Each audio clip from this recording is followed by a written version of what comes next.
Assalamualaikum warahmatullahi wabarakatuh. Kami dari kelompok 11 akan mempresentasikan PPT kami yang berjudul Memahami Dalil Halal dan Haram dalam Konteks Usul Fikih Keuangan Syariah. Sebelum memulai presentasi, saya akan memperkenalkan anggota dari kelompok 11. Yang pertama, Dwi Wulandari.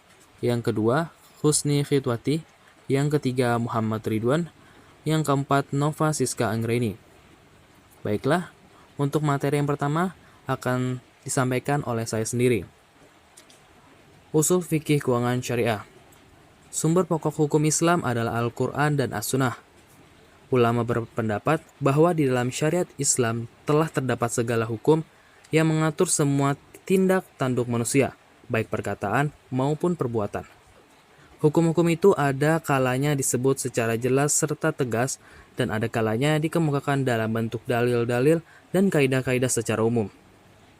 Dalam pandang agama Islam, barang yang dikonsumsi akan menjadi darah daging yang apabila secuil saja tidak halal maka pertanggungan jawabnya di akhirat berupa masuk neraka.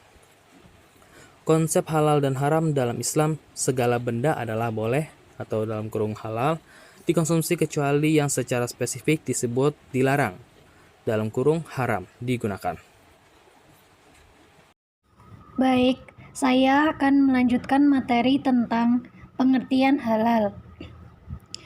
Halal adalah istilah bahasa Arab dalam agama Islam yang berarti diizinkan atau boleh.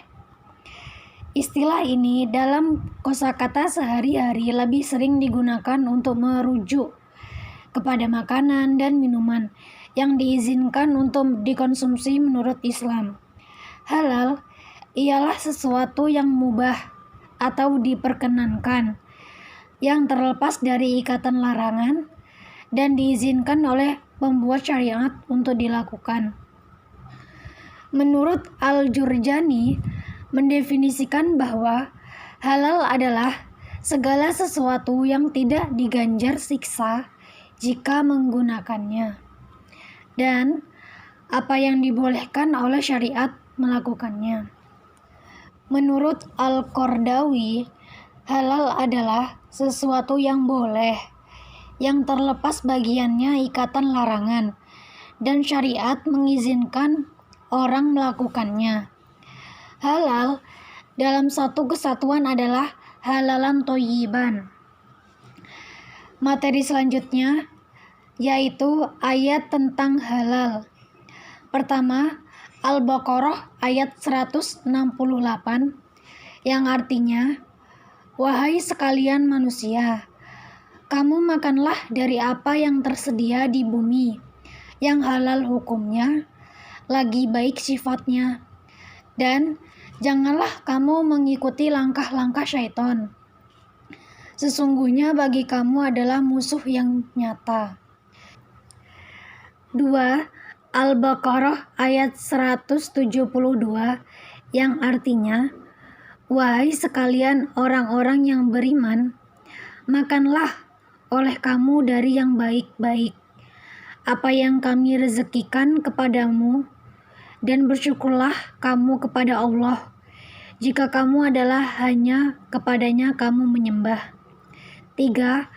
Al-A'raf ayat 157 yang artinya, "Dan menghalalkan kepada mereka segala yang baik dan mengharamkan kepada mereka segala yang buruk." Halal harus bersih, murni, dan dibuat sesuai dengan ketentuan hukum Islam. Termasuk yang diharamkan adalah babi dan turunannya, darah dan turunannya, binatang yang disembelih dengan tidak menyebut nama Allah Subhanahu wa Ta'ala, bangkai, binatang buas, dan khamr. Baik, saya Dwi Wulandari akan melanjutkan pembahasan pada sub materi ayat tentang halal.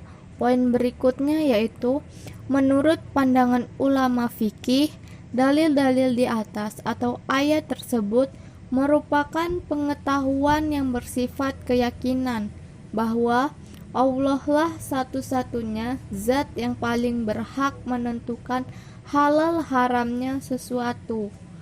Poin selanjutnya, secara teologis, pengharaman dan penghalalan suatu di luar otoritas yang dipunyai Allah adalah perbauran yang bisa dikategorikan syirik. Segala sesuatu yang diciptakan oleh Allah di muka bumi ini pada asalnya adalah halal dan mubah. Tidak ada satupun yang haram kecuali karena ada nas yang sah dan tegas dari syar'i atau yang membuat hukum itu sendiri, yaitu Allah dan Rasulnya yang mengharamkannya. Kalau tidak ada nas yang tegas yang menunjukkan haram, maka hal tersebut tetap sebagaimana asalnya, yaitu mubah. Submateri selanjutnya yaitu tentang pengertian haram. Haram merupakan pasangan dari halal, dalam arti tidak ada sesuatu yang bisa disebut haram tanpa ada yang halal dan sebaliknya. Tampaknya keberadaan haram sengaja dimaksud untuk menguji loyalitas keimanan seseorang, sampai di mana dan sejauh mana kadar keimanannya itu. Haram merupakan salah satu dari al-hamsah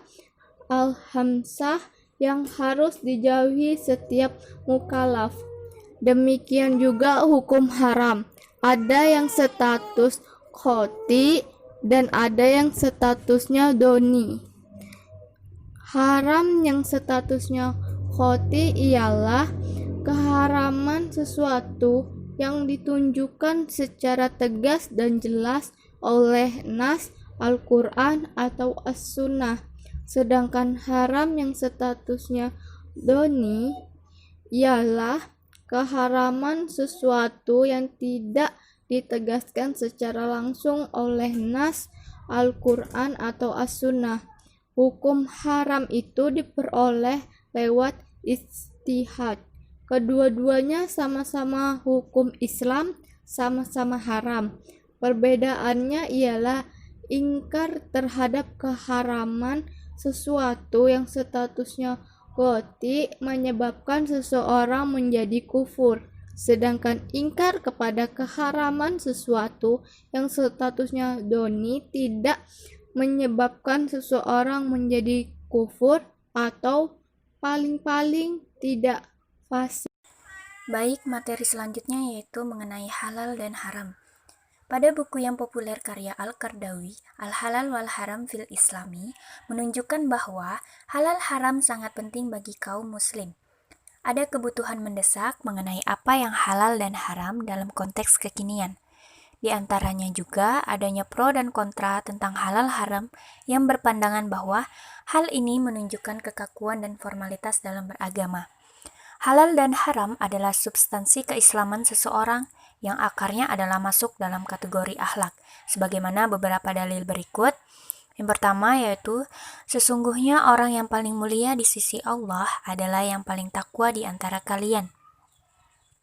Yang kedua, sesungguhnya engkau Muhammad memiliki akhlak yang agung. Yang ketiga, sesungguhnya aku diutus ke dunia ini untuk menyempurnakan kemuliaan akhlak. Yang keempat, mukmin yang paling sempurna imannya adalah yang paling baik akhlaknya. Selanjutnya, ketentuan halal haram adalah tata nilai Islam yang mengatur perilaku manusia dalam hubungannya dengan Allah, sesama manusia, alam lingkungan, dan diri sendiri. Halal haram bukan sekedar bentuk, tetapi isi, bukan sekedar formalitas, tetapi substansi. Beberapa kaidah fikih pada dasarnya semua hal boleh kecuali ada dalil yang mengharamkannya. Menghalalkan dan mengharamkan adalah hak Allah semata. Yang halal mencukupkan orang dari yang haram, keadaan darurat membolehkan yang dilarang. Dalam kaidah fikih terdapat suatu rumusan, yaitu dalam hal muamalah hukum asal sesuatu adalah dibolehkan hingga ada dalil yang mengharamkan. Untuk itu, kaum muslimin cukup bertanya tentang apa yang dilarang. Kalau tidak ada larangan, maka berarti hal tersebut dibolehkan. Akan tetapi, untuk mengetahui sesuatu itu dilarang atau tidak dibolehkan, maka kita harus berusaha untuk mengetahui atau mempelajari apakah ada larangan dalam syariah Islam. Jangan disalahartikan, belum tahu hukum tidak sama dengan tidak ada larangan.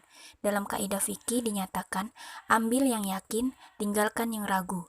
Kalau setelah diselidiki hukum sesuatu ternyata memang tidak dilarang oleh Al-Quran dan hadis Nabi, maka baru kita boleh mengatakan hukumnya mubah atau boleh. Baiklah, sekian dari presentasi dari kami. Mohon maaf jika ada kesalahan. Saya akhiri. Wassalamualaikum warahmatullahi wabarakatuh.